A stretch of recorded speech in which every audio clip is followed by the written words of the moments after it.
Hello everyone, welcome back to my only cooking channel. আজকে যে রেসিপিটি আমি আপনাদেরকে দেখাবো তা হচ্ছে ট্র্যাডিশনাল ওয়েতে কিভাবে বুটের হালুয়া তৈরি করা যায়। সাধারণত বুটের হালুয়া এক একজন আমরা এক একভাবে তৈরি করে থাকি, তবে আমি এখানে বুটের হালুয়াটি যেভাবে করে দেখাবো সেভাবে যদি আপনারা একবার ট্রাই করেন, আমার মনে হয় আপনারা অথেন্টিক স্বাদটা পেয়ে যাবেন। তাহলে চলুন দেরি না করে চলে যাই মূল রেসিপিতে। তার আগে আমার চ্যানেলটি সাবস্ক্রাইব করার অনুরোধ করছি।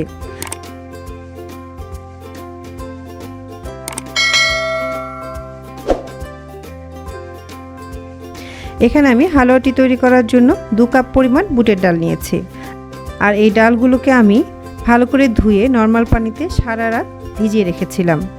ডালটা ভিজিয়ে রাখার ফলে যে ডালটা আমি দিয়েছিলাম তার থেকে পরিমাণের থেকে দ্বিগুণ হয়ে গিয়েছে। এই পর্যায়ে ডালগুলোকে আমি আবারও একটু ধুয়ে নেব।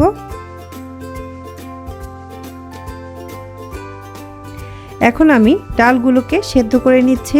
এখানে আমি যেহেতু 2 কাপ পরিমাণ ডাল দিয়েছিলাম, এখানে আমি গরুর দুধটা ব্যবহার করেছি 4 কাপ পরিমাণ।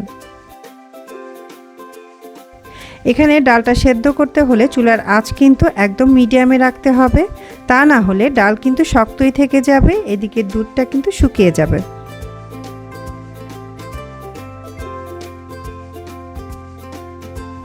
আমার এখানে ডালগুলো কিন্তু অলরেডি সেদ্ধ হয়ে গিয়েছে।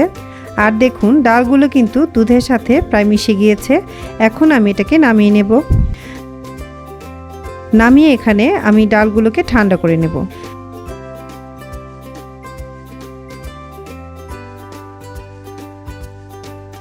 ডালগুলো ঠান্ডা হওয়ার পরে এখন আমি ব্লেন্ড করে নিচ্ছি।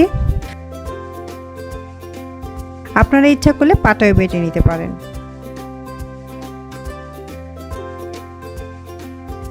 এবার চুলায় আমি একটি প্যান বসালাম। সেখানে আমি 3 টেবিল চামচ ঘি দিয়ে দিলাম। এখানে আমি কোনো সয়াবিন তেল ইউজ করছি না, আপনারা চাইলে সয়াবিন তেলটা ইউজ করতে পারেন, তবে আমি এখানে পুরোটাই ঘি দিয়ে করেছি। এই ঘিতে এখন আমি একটি তেজপাতা আর 3-4টি এলাচ দিয়ে দিলাম। আর যখন এলাচ আর এই তেজপাতা থেকে সুন্দর একটি অ্যারোমা বের হবে, তখন আমি ডালগুলোকে এখানে ঢেলে দেব।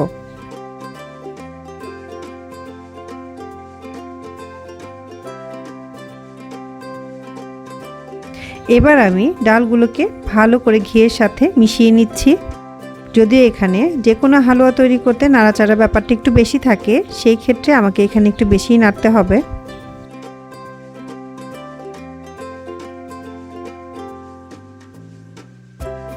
এখন আমি এখানে 2 কাপ পরিমাণ চিনি অ্যাড করছি।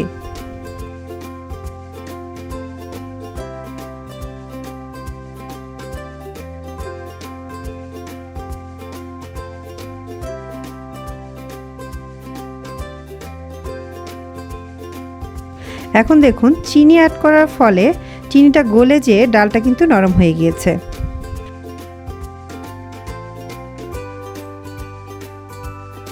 এ পর্যায়ে আমি দিয়ে দিচ্ছি 1/3 কাপ গুঁড়া দুধ। এই গুঁড়া দুধটি আপনারা চাইলে স্কিপ করতে পারেন, কিন্তু আমি এর অথেন্টিক স্বাদ পেতে আমি গুঁড়া দুধটি অ্যাড করেছি। আমি ভালো করে নেড়েচেড়ে নিচ্ছি। দেখুন হালুয়াটি যখন প্রায় হয়ে আসবে তখন এভাবে কিন্তু লেগে লেগে আসবে। আমি নামানোর আগে 1 টেবিল চামচ ঘি আবারও দিয়ে দিচ্ছি। তাতে করে হালুয়াটি খাওয়ার সময় খুব সুন্দর একটি গন্ধ বের হবে।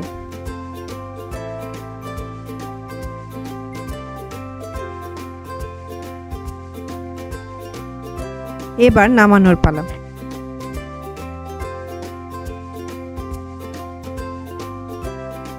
এখানে আমি যে প্লেটে হালুয়াটি ঢেলে নেব সেই প্লেটটাতে আমি ঘি দিয়ে ভালো করে একটু মেখে নিচ্ছি। তাতে করে হালুয়াটি উঠানোর সময় লেগে থাকবে না। এখন আমি একটি প্লেটে হালুয়াটিকে নামিয়ে নিচ্ছি। এবার আমি এই হালুয়াটিকে গরম অবস্থায় এভাবে ফ্ল্যাট করে নেব। আপনারা খেয়াল রাখবেন কখনোই হালুয়াটিকে ঠান্ডা করে কখনো ফ্ল্যাট করার চেষ্টা করবেন না, তাতে করে হালুয়াটি ফেটে যাওয়ার সম্ভাবনা থাকে। হালুয়াটি এভাবে আমি ফ্ল্যাট করে নিলাম। তার উপরে আমি দিয়ে দিচ্ছি কিছু পেস্তা বাদাম।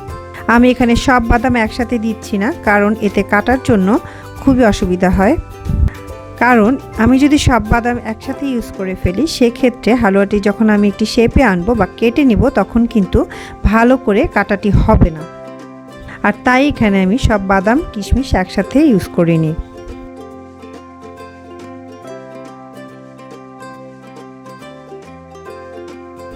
এবার আমি একটি ছুরির সাহায্যে এটা কেটে নিচ্ছি। আপনারা যে যেরকম করে পারেন সেভাবে এটিকে ডিজাইন করতে পারেন। আমরা অনেকেই আছে যে ঘরে ছাঁচ দিয়ে সেটাকে আমরা সুন্দর একটি শেপে আনি। এটিকে আমি এখন আপনাদেরকে কেটে দেখাচ্ছি।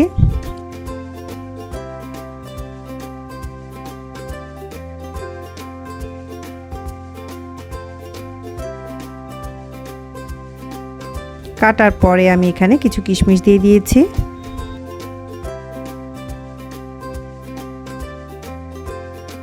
তো তৈরি হয়ে গেল আমার তৈরি করা অথেন্টিক স্বাদের বুটের হালুয়া।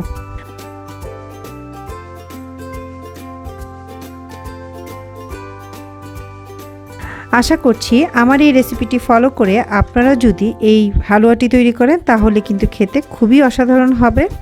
আর আমার এই রেসিপিটি যদি আপনাদের ভালো লেগে থাকে তবে আমার চ্যানেলটিকে লাইক কমেন্ট শেয়ার করতে ভুলবেন না। আজকের মতো এখানেই চলে যাচ্ছি। নেক্সটে আরও একটি রেসিপি নিয়ে হাজির হয়ে যাব ইনশাল্লাহ। সে পর্যন্ত সবাই ভালো থাকবেন, সুস্থ থাকবেন। আল্লাহ হাফেজ।